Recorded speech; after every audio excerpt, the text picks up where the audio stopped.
Hello दोस्तों, कैसे हो आप लोग। आई होप सो आप सभी अच्छे होंगे, जबरदस्त होंगे और अपनी पढ़ाई को सुचारू रूप से कर रहे होंगे। ठीक है, तो पिछली वाली वीडियो के अंदर हमने उत्तरी पूर्वी जो पठार है, जिसके अंदर मेघालय का पठार आता है, उसको पढ़ रहे थे। ठीक है, वो कंप्लीट कर लिया था। कौन सा? मेघालय के पठार को अपन ने कंप्लीट कर लिया था। मेघालय का पठार, मेघालय का पठार। देखो, मेघालय का जो पठार है, मेघालय का पठार जो है, ये क्या है? छोटे नागपुर के पठार का हिस्सा है। ये क्या है? छोटे नागपुर के पठार का ही क्या है? हिस्सा है। ठीक है, लेकिन जो छोटे नागपुर के पठार का जो क्षेत्र है और मेघालय का जो क्षेत्र है, छोटे नागपुर के पठार का जो क्षेत्र और मेघालय के जो क्षेत्र है, इसके बीच में जो गैप पाया जाता है, जिसको क्या कहते हैं? मालदा गैप। पश्चिम बंगाल में मालदा गैप कहते हैं और मेघालय के अंदर क्या कहते हैं? राजमहल गारो गैप। तो इसमें जो मैंने पहला पॉइंट लिखवाया था वो था कि छोटे नागपुर के पठार का हिस्सा है, छोटे नागपुर के पठार का हिस्सा है, के पठार का हिस्सा है, पठार का हिस्सा है। ठीक है,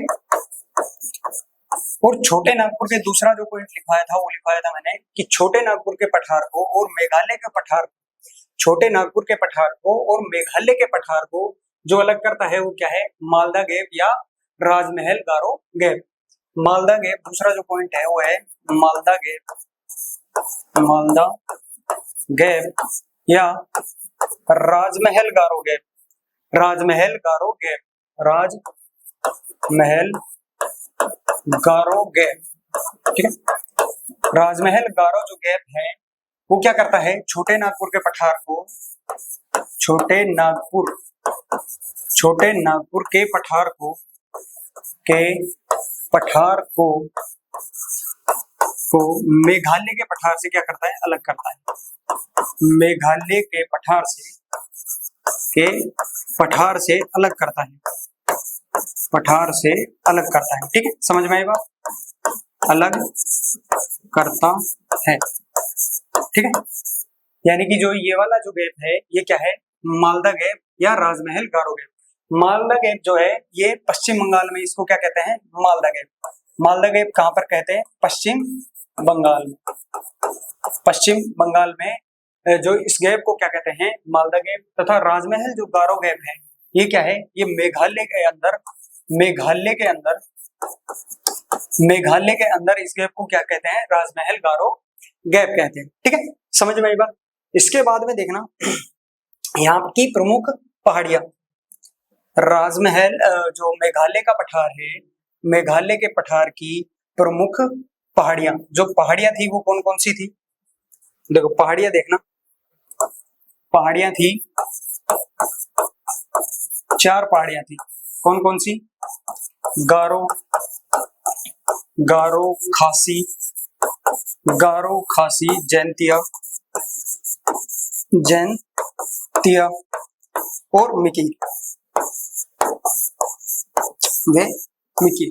ठीक है, तो जो गारो खासी और जैंतिया का जो क्षेत्र था, जो यहाँ का, जिसके अंदर, जिस क्षेत्र के अंदर गारो खासी और जैंतिया पहाड़ी आती थी, उसको क्या कहते थे? शिलोंग रेंज। उसको क्या कहते थे? Shillong range, Shillong range. ठीक है, और जो गारो खासी और जैंतिया है, यही क्या है?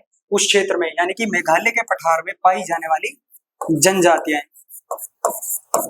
जनजातियां। ठीक है, गारो खासी और जैंतिया ही क्या है? मेघालय के पठार के अंदर पाई जाने वाली जनजातियां हैं। ठीक है, उसके बाद में जो खासी पहाड़ी के अंदर मासिन राम व चेरापूंजी, मासिन राम व चेरापूंजी, मासिन राम व चेरापूंजी, वे चेरापूंजी, मासिन राम व चेरापूंजी के अंदर विश्व की सबसे अधिक वर्षा होती थी। विश्व की सबसे अधिक वर्षा वाला जो क्षेत्र था वो कौन सा था? मासिन राम व चेरापूंजी। विश्व की सर्वाधिक वर्षा की सर्वाधिक वर्षा वाला क्षेत्र। ठीक है, वर्षा वाला जो क्षेत्र था वो कौन सा था? मासिन राम और चेरापूंजी। ये कहाँ पे है? खासी पहाड़ी के दक्षिण में। खासी पहाड़ी कहाँ है? मेघालय के पठार के अंदर। इतना हम पिछली वाली क्लास के अंदर पढ़ चुके थे। ठीक है, उसके बाद में अब अपने को पढ़ना है, देखो कौन कौन से पॉइंट अपन ने पढ़ लिए। प्रायद्वीपीय पठार के अंदर 4 भाग थे। कौन कौन सा? केंद्रीय उच्चभूमि, दूसरा पूर्वी पठार, उत्तर पूर्वी पठार और चौथा था दक्कन का पठार। ठीक है, चौथा कौन सा था? दक्कन का पठार। उनमें से अपन ने 3 को पढ़ लिया। 3 कौन कौन से पढ़ लिया? पहला पढ़ लिया केंद्रीय उच्च भूमि, केंद्रीय उच्च भूमि, उच्च भूमि, इसको अपन ने कंप्लीट कर लिया। ठीक है, दूसरा था पूर्वी पठार। पूर्वी पठार के अंदर छोटे नागपुर का पठार, महानदी बेसिन और जो दंडकारण्य का पठार है वो किसके अंदर आया था? पूर्वी पठार के अंदर। ठीक है, उसको भी अपन ने कंप्लीट कर लिया। और जो तीसरा पॉइंट था वो कौन सा था? उत्तर पूर्वी पठार। उत्तर पूर्वी पठार, और उत्तर पूर्वी पठार को हम पिछली वाली जो क्लास है उसके अंदर कंप्लीट कर चुके थे। ठीक है, उत्तर पूर्वी पठार को भी अपन ने कंप्लीट कर लिया था। उसके बाद में अब जो चौथा पॉइंट आता है, प्रायद्वीपीय पठार के अंदर जो कौन कौन से पठार आते हैं? केंद्रीय उच्चभूमि का पठार, पूर्वी पठार और उत्तर पूर्वी पठार, और चौथा है वो है दक्कन का पठार। वो क्या है?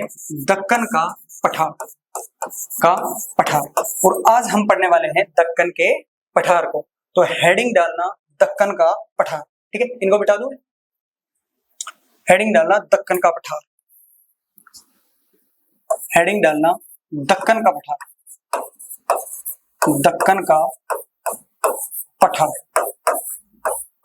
देखो दक्कन का पठार जो है, ये देखो मैंने जो केंद्रीय उच्च भूमि बताई थी, केंद्रीय उच्च भूमि में जब मैंने विंध्याचल पर्वत श्रेणी और जो सतपुड़ा की पर्वत पहाड़ियां जो पढ़ाई थी, तो उसके अंदर मैंने बताया था कि ये जो गुजरात से और यहाँ से जो ये गुजरती है, ये क्या है?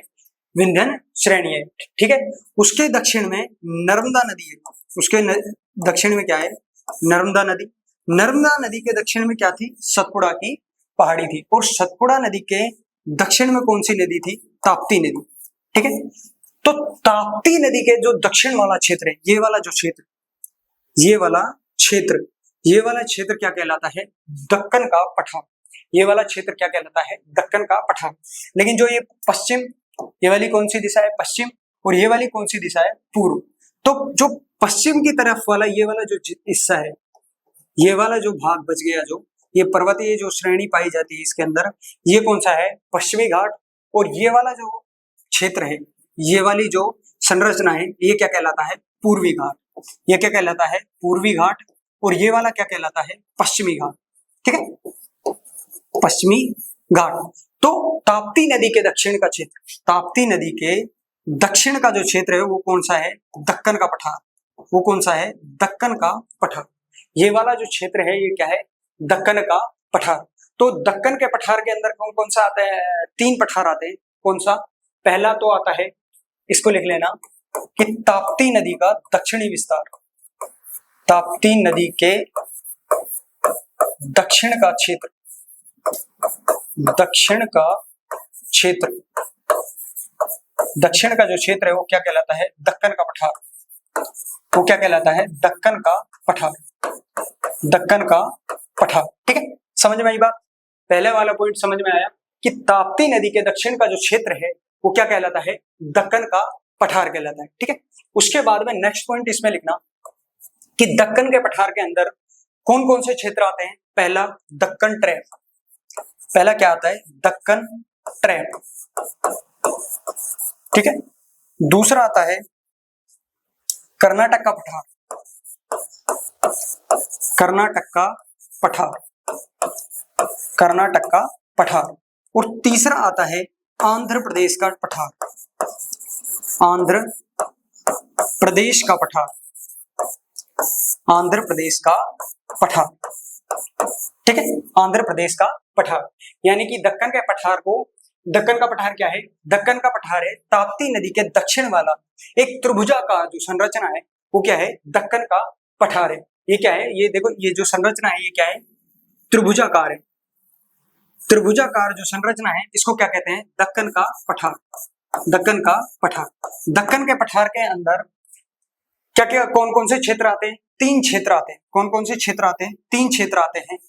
और 3 क्षेत्र कौन कौन से हैं? दक्कन ट्रैप, कर्नाटक का पठार, आंध्र प्रदेश का पठार। ठीक है, समझ में आई बात? इसके बाद में देखो, इसमें देखना, जो पहला है Deccan trap. Deccan trap, heading डालना दक्कन ट्रैप। और दक्कन ट्रैप के अंदर देखो, दक्कन ट्रैप क्या है, ये वाला ताप्ती नदी के जो दक्षिण वाला ये वाला हिस्सा है, ये क्या है, दक्कन का पठार है। जो ये महाराष्ट्र वाला जो क्षेत्र है, महाराष्ट्र वाला जो क्षेत्र है, ये वाले क्षेत्र के अंदर क्या है, दक्कन का पठार है, दक्कन का पठार है। तो दक्कन के पठार के अंदर पहले पॉइंट लिखना इसका विस्तार। तो इसका जो विस्तार है, नहीं पहले इसके अंदर विस्तार, चलो विस्तार लिख लो। विस्तार जो है वो महाराष्ट्र में, वो कहाँ है, महाराष्ट्र में, महाराष्ट्र में, ठीक है। विस्तार है जो ये जो कहाँ पे है, महाराष्ट्र के अंदर है। अब देखो महाराष्ट्र के अंदर क्या है, जो 16 डिग्री अक्षांश है, 16 डिग्री अक्षांश किन किन राज्यों के मध्य से गुजरती है, कर्नाटक, महाराष्ट्र, आंध्र प्रदेश और तेलंगाना। तो यहाँ से क्या होती है, ये कर्नाटक और जो महाराष्ट्र का जो ये वाला क्षेत्र है, यहाँ से क्या है 16 डिग्री अक्षांश निकलती है, ठीक है, 16 डिग्री अक्षांश निकलती है। तो 16 डिग्री अक्षांश के उत्तर वाला जो महाराष्ट्र है, 16 डिग्री अक्षांश के उत्तरी वाला जो महाराष्ट्र, और महाराष्ट्र के उत्तर पूर्व में स्थित यहाँ पे नागपुर है, क्या है, नागपुर तक दक्कन का पठार स्थित है, ठीक है। कहां से कहां तक, 16 डिग्री अक्षांश के उत्तरी क्षेत्र का महाराष्ट्र, उत्तरी भाग का क्या है, महाराष्ट्र, यानी कि ये ऊपर वाला जो क्षेत्र है, 16 डिग्री अक्षांश जो महाराष्ट्र के अंदर से गुजरती है, 16 डिग्री अक्षांश, उसके उत्तरी भाग, उसका उत्तरी भाग का जितना भी महाराष्ट्र वाला क्षेत्र है, यानी कि 16 डिग्री अक्षांश के ऊपर जितना भी महाराष्ट्र है वो, और वहां से लेकर नागपुर तक, नागपुर तक क्या है, दक्कन का पठार है। तो इसकी स्थिति में लिखना, स्थिति में लिखना, स्थिति के अंदर लिखना 16 डिग्री अक्षांश, 16 डिग्री अक्षांश, 16 डिग्री अक्षांश के उत्तरी भाग से, उत्तरी भाग से लेकर नागपुर तक, लेकर नागपुर तक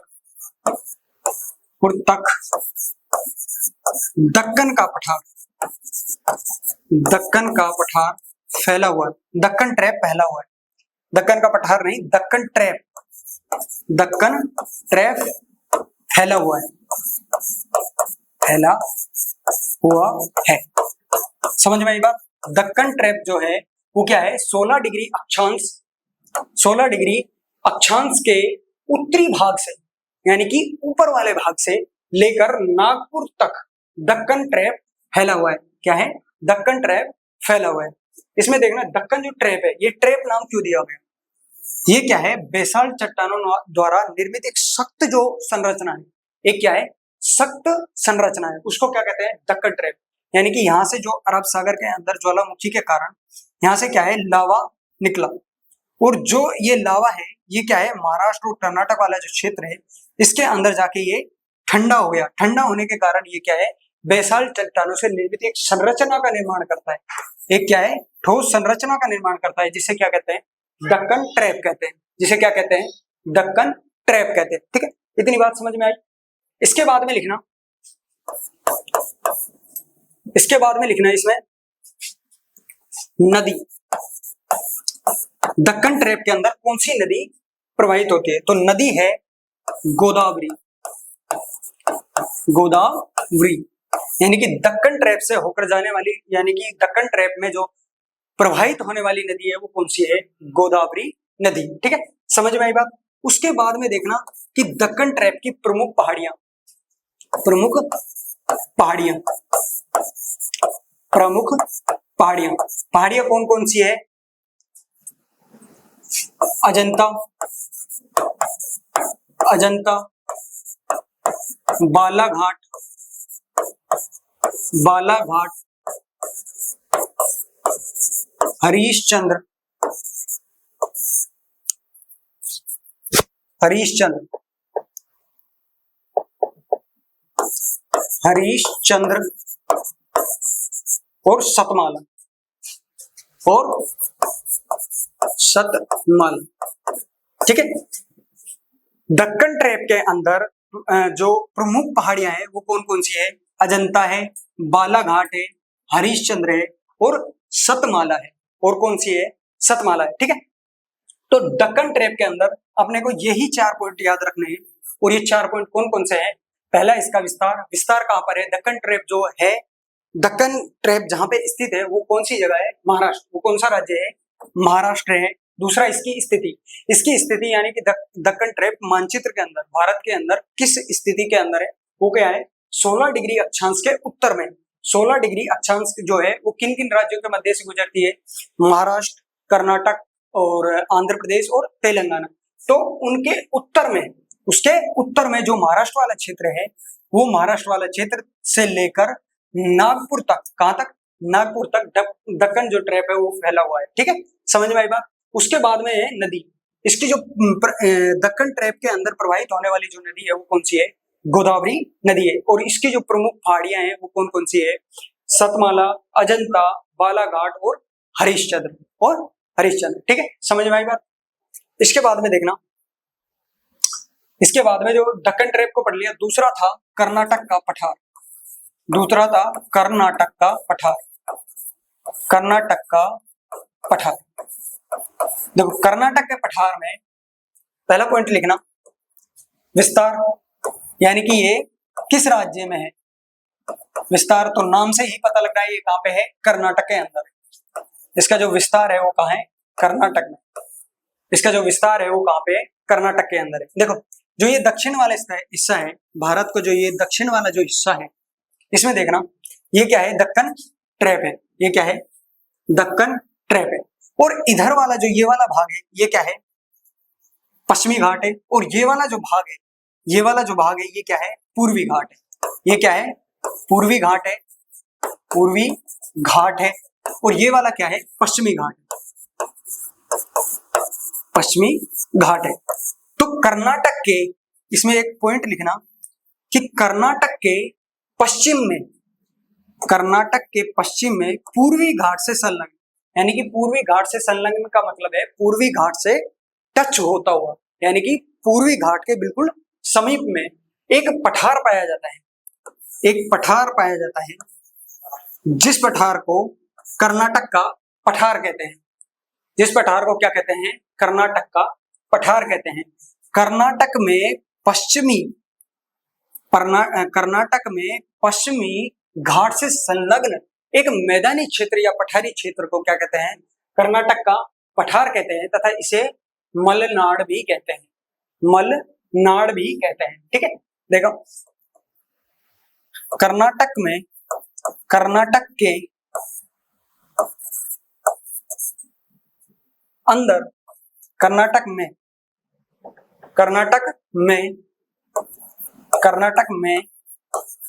पश्चिमी घाट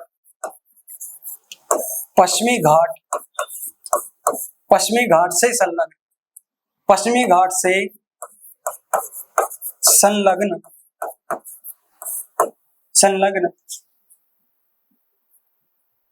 संलग्न एक मैदानी क्षेत्र, संलग्न मैदानी या पठारी क्षेत्र कर्नाटक का पठार कहलाता है। कर्नाटक का पठार कहलाता है। पठार कहलाता है। इसे मलनाड भी कहते हैं। इसे क्या कहते हैं?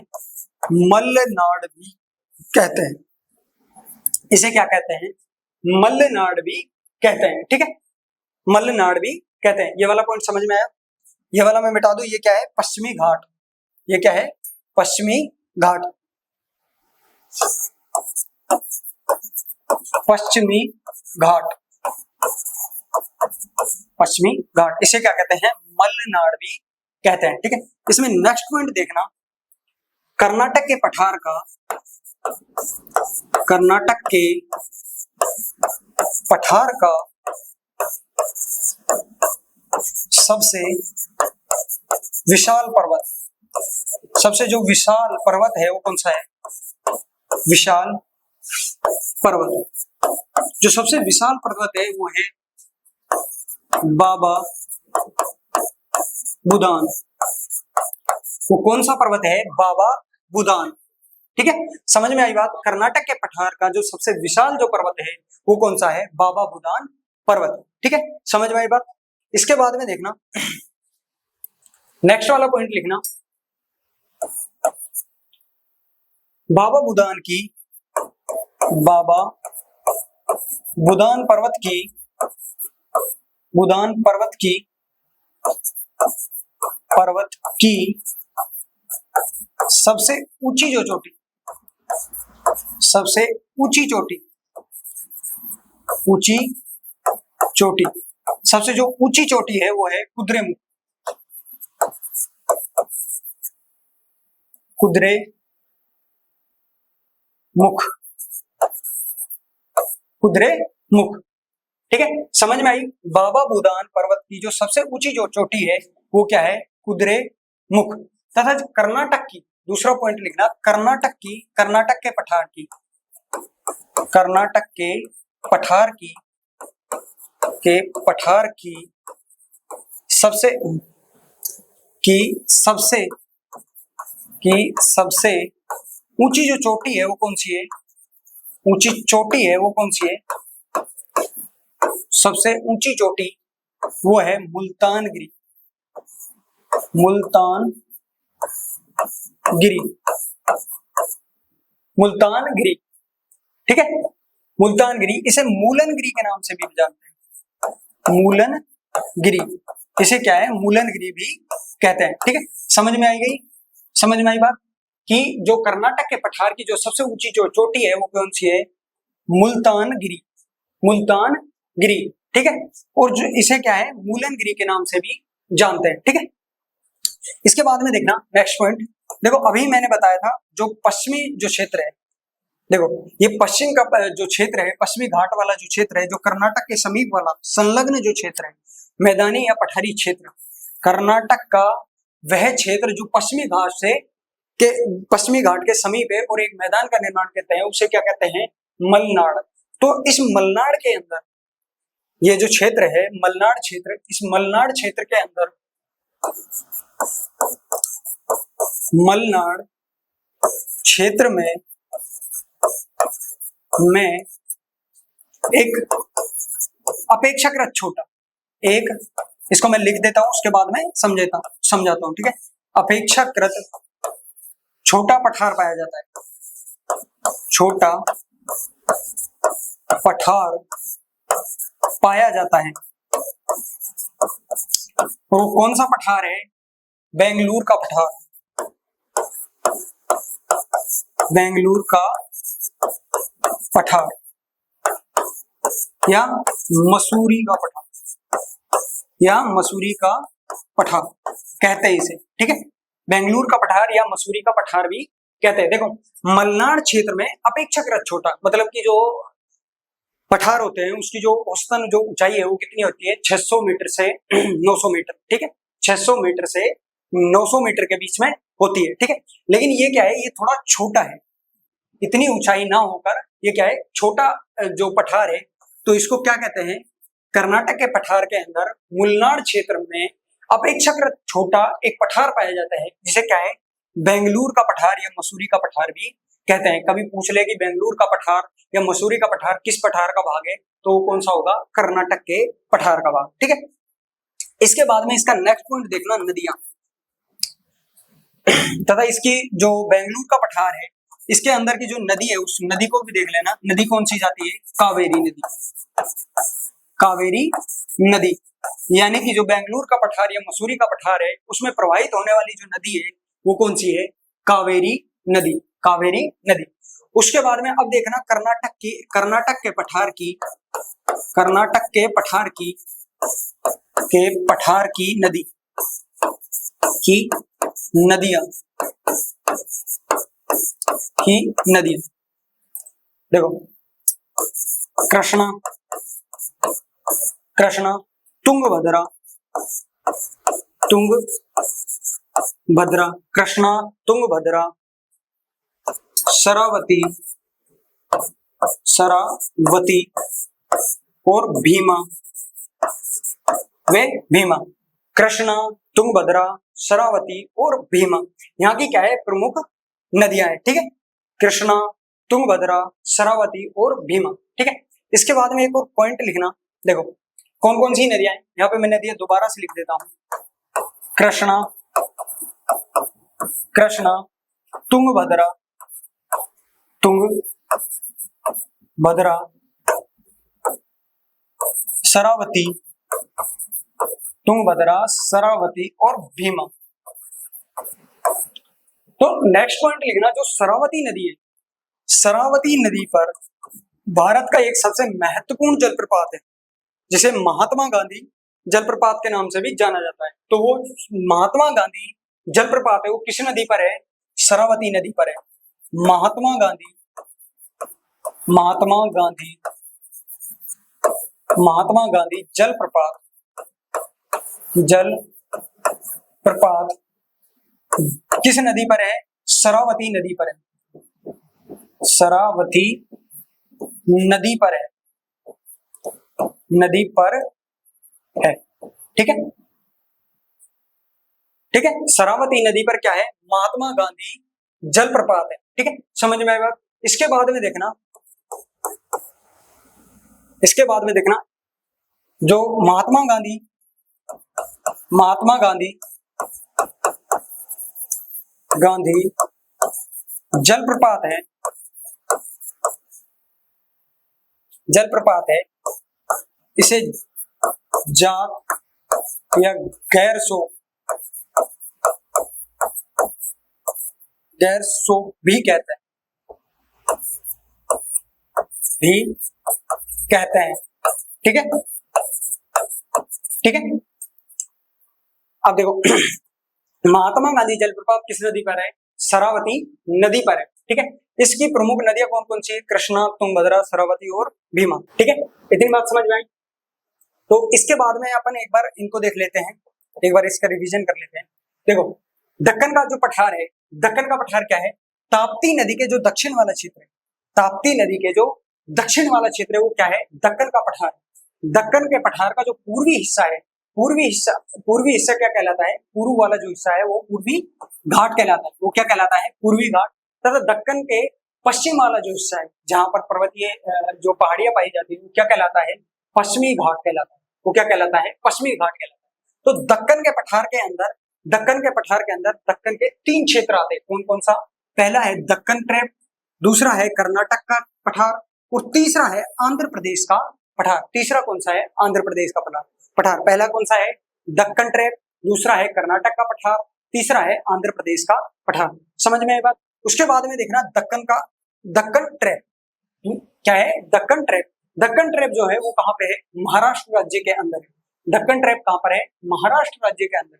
इसकी जो स्थिति है, जो 16 डिग्री अक्षांश, यानी कि 16 डिग्री जो अक्षांश है वो किन किन राज्यों से होकर गुजरती है? कर्नाटक, ठीक है, तमिलनाडु, आंध्र प्रदेश और महाराष्ट्र। इससे उत्तरी वाला जो हिस्सा है, महाराष्ट्र में 16 डिग्री अक्षांश का जो उत्तरी वाला हिस्सा है, वहां से लेकर जो नागपुर तक, इसके दक्षिणी पूर्वी भाग में क्या है? नागपुर है। नागपुर तक का जो क्षेत्र है वो क्या है? दक्कन ट्रैप है। ठीक है, और इस ट्रैप के अंदर प्रवाहित होने वाली जो नदी है वो कौन सी है? गोदावरी नदी है। ठीक है, समझ में आई बात? उसके बाद में देखना इसकी जो प्रमुख पहाड़ियां, दक्कन ट्रैप की प्रमुख पहाड़ियां कौन कौन सी है? सतमाला, अजंता, बालाघाट और हरिश्चंद्र, बालाघाट और हरिश्चंद्र। उसके बाद में आता है कर्नाटक का पठार। देखो कर्नाटक का पठार जो है वो क्या है? कर्नाटक का, इसका जो विस्तार है, यानी कर्नाटक का पठार नाम से ही स्पष्ट है कि ये कहाँ पे है? कर्नाटक के अंदर है। ठीक है, उसके बाद में देखना कर्नाटक का पठार जो है, इसका जो पश्चिमी घाट के समीप वाला जो मैदानी या पठारी क्षेत्र है उसको क्या कहते हैं? मलनाड कहते हैं। उसको क्या कहते हैं? मलनाड कहते हैं। और इस मलनाड के अंदर ही क्या है? एक पठार है जो अपेक्षाकृत पठार जो होते हैं, जिसकी जो औसतन ऊंचाई है वो कितनी होती है? 600 से 900 मीटर होती है। तो उस ऊंचाई से थोड़ा छोटा है, कम ऊंचा, अपेक्षाकृत कम ऊंचा जो पठार है वो कौन सा है? बेंगलुरु का पठार या मसूरी का पठार। बेंगलुरु का पठार या मसूरी का पठार। ये, और इस पठार से होकर जाने वाली नदी कौन सी है? कावेरी नदी है। अब देखो उसके बाद में जो कर्नाटक का पठार है, कर्नाटक के पठार का जो सबसे विशाल जो पर्वत है, सबसे विशाल का मतलब एक भव्य, विशाल जो सबसे ऊंचा और चौड़ाई में भी सबसे ज्यादा चौड़ा जो पठार वो पर्वत है वो कौन सा है, बाबा बुदान पर्वत, बाबा बुदान पर्वत, ठीक है। और बाबा बुदान पर्वत की जो सबसे ऊंची चोटी है वो कौन सी है, कुद्रेमुख, कौन सी है, कुद्रेमुख, ठीक है, समझ में आई बात। और जो कर्नाटक का पठार है, ये जो सबसे ऊंची जो चोटी है ये किसकी है, बाबा बुदान पर्वत की, ये कौन से पर्वत की सबसे ऊंची चोटी है, बाबा बुदान पर्वत की जो सबसे ऊंची चोटी है वो कौन सी है, कुद्रेमुख है। तथा कर्नाटक की जो सबसे ऊंची चोटी है वो कौन सी है, मुल्तान मलाई, मुल्तान गिरी या मूलन गिरी, मुल्तान गिरी या मूलन गिरी, जो कि क्या है, कर्नाटक की जो है सबसे ऊंची जो चोटी है, सबसे ऊंची क्या है चोटी है वो कौन सी है, मुल्तान गिरी या मूलन गिरी, ठीक है। तथा इस पठार के अंदर जो नदियां हैं, कर्नाटक के पठार की जो प्रमुख नदियां हैं वो कौन सी है, कृष्णा, तुंगभद्रा, शरावती व भीमा, तथा कावेरी नदी भी है।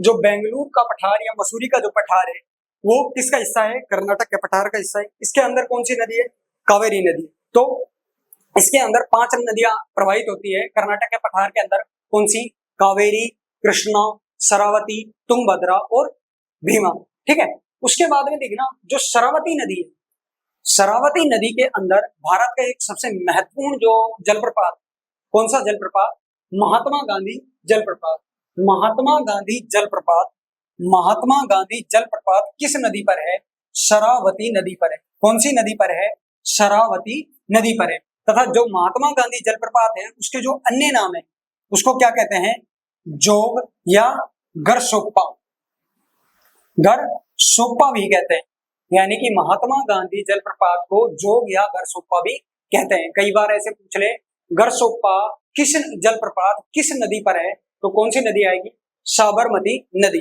ठीक है। इसके बाद में जो नेक्स्ट पॉइंट देखना, कुच्चीकली, कुच्चीकली जलप्रपात, जलप्रपात, जलप्रपात भारत का सबसे ऊंचा, सबसे ऊंचा जलप्रपात है, जलप्रपात है। कौन सा जलप्रपात सबसे भारत का सबसे ऊंचा जलप्रपात है, कुच्चीकली जो जलप्रपात है वो भारत का क्या है, सबसे ऊंचा, सबसे ऊंचा जलप्रपात, सबसे क्या है, ऊंचा जलप्रपात है। और इसकी जो लंबाई है, इसकी जो लंबाई है वो कितनी है, 455 मीटर, 455 मीटर। तथा ये जो जलप्रपात है ये कहां पर है, यह है कर्नाटक के, कर्नाटक के, कर्नाटक के शिमोग जिले में, शिमोग जिले में जो कुच्चीकली जलप्रपात है वो कहां पे है, भारत का जो सबसे ऊंचा जलप्रपात है जिसकी लंबाई कितनी है, 455 मीटर है। और ये कहां पर है, कर्नाटक के शिमोग जिले में, कर्नाटक के शिमोग जिले में कौन सा जलप्रपात है, कुच्चीकली जलप्रपात है, जो क्या है भारत का सबसे ऊंचा जलप्रपात है जिसकी लंबाई कितनी है, 455 मीटर है, ठीक है। इसके बाद में देखना जो तीसरा और लास्ट है, आंध्र प्रदेश का पठार, आंध्र प्रदेश का पठार, आंध्र प्रदेश का पठार, आंध्र प्रदेश का पठार। देखो आंध्र प्रदेश का पठार का जो विस्तार है वो कहां पे, आंध्र प्रदेश के अंदर है, विस्तार है वो कहां पे है, आंध्र प्रदेश में, आंध्र प्रदेश में, आंध्र प्रदेश में, ठीक है। तथा इसमें देखना जो आंध्र प्रदेश का पठार है इसके अंदर 2 पठार पाए जाते हैं। कौन कौन से दो पठार पाए जाते हैं, पहला है रायलसीमा का पठार, रायलसीमा का पठार, रायलसीमा का पठार, और दूसरा है तेलंगाना का पठार, गाना का पठार, तेलंगाना का पठार, ठीक है। अब देखो जो आंध्र प्रदेश का पठार है इसके अंदर कृष्णा नदी प्रवाहित होती है, कृष्णा नदी प्रवाहित होती है, ठीक है, कृष्णा नदी प्रवाहित होती है। तो देखना जो रॉयल सीमा का जो पठार है, रॉयल सीमा का जो पठार है ये क्या है, कृष्णा नदी का, कृष्णा नदी का दक्षिण वाला हिस्सा, कृष्णा नदी का जो दक्षिण वाला हिस्सा है, दक्षिणी हिस्सा क्या कहलाता है? दक्षिणी हिस्सा क्या कहलाता है? रायलसीमा का पठार कहलाता है। कृष्णा नदी का जो दक्षिण वाला हिस्सा है वो क्या कहलाता है? रायलसीमा का पठार कहलाता है। तथा जो तेलंगाना का पठार है ये क्या है? कृष्णा नदी का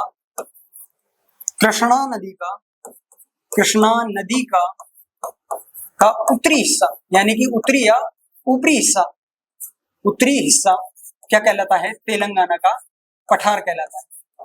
तेलंगाना का पठार कहलाता है। ठीक है, समझ में आई बात? तथा इसके अंदर एक और बात याद रखना, जो तेलंगाना का पठार है, तेलंगाना का पठार का जो ऊपरी हिस्सा है, तेलंगाना के पठार का जो ऊपरी हिस्सा है वो क्या है? पठार है। ऊपरी हिस्सा क्या है? पठार है। तथा इसका जो दक्षिण वाला, ऊपरी यानी कि उत्तरी जो हिस्सा है वो क्या है? पठार है। तथा इसका जो नीचे वाला हिस्सा है या दक्षिण वाला जो हिस्सा है, दक्षिणी हिस्सा वो क्या है? वो उपजाऊ मैदान है।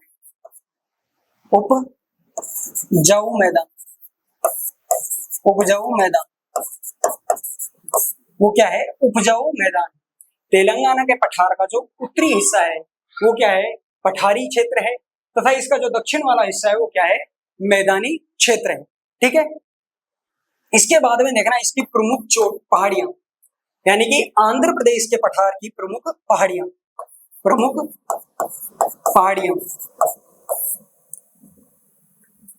पहली है